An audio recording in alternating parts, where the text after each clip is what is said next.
Sahabat Urban Journey, Azazil dalam Islam dikenal sebagai pemimpin bangsa jin.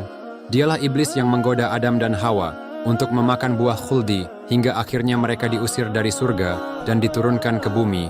Namun tahukah kamu bahwa dahulu Azazil merupakan malaikat paling mulia dan menjadi pemimpin para malaikat?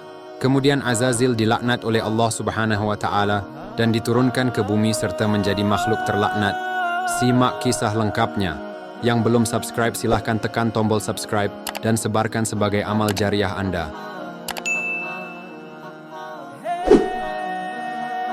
Secara bahasa, Azazil sejatinya merupakan nama mulia yang berarti makhluk kuat Allah atau makhluk terhormat Allah.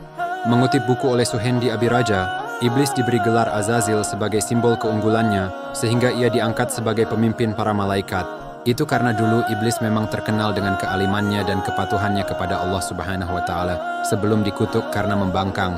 Dalam buku Sejarah Agama tulisan Muhammad Zazuli, sebelum terjerumus ke dalam kesesatan dan dikutuk Allah Subhanahu wa Ta'ala, iblis dianugerahi beberapa gelar oleh para penduduk langit.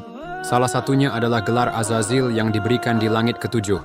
Dahulu, Azazil juga pernah menjadi Sayyidul Malaikat atau penghulu atau pemimpin malaikat dan Khazinul Jannah atau bendahara surga atau penjaga pintu surga. Ia dikisahkan sebagai makhluk Allah yang paling rajin beribadah dan punya pengetahuan sangat luas, bahkan mengalahkan malaikat. Tak heran jika Azazil diberi mandat yang agung oleh Allah Subhanahu wa Ta'ala ketika menyandang gelar tersebut. Di antaranya yaitu menjadi penjaga surga selama 40 tahun.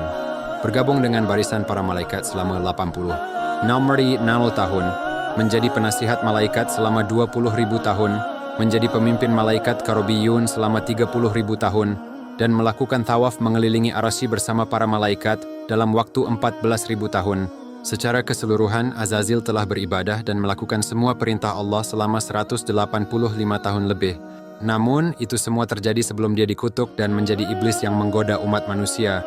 Dalam tafsir Ibnu Katsir dijelaskan bahwa dalam melakukan ibadahnya, Azazil tidak memiliki kesadaran bahwa Allah lah yang memberi kemampuan kepada seorang hamba untuk beribadah kepadanya.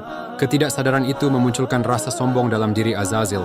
Sebagai pemimpin malaikat, Azazil merasa dialah yang paling berhak menduduki makom atau tingkatan hamba di hadapan Allah, tertinggi di antara semua makhluk ciptaannya. Dikutip dari buku yang ditulis oleh Mansur Abdul Hakim, ketika Allah Subhanahu wa Ta'ala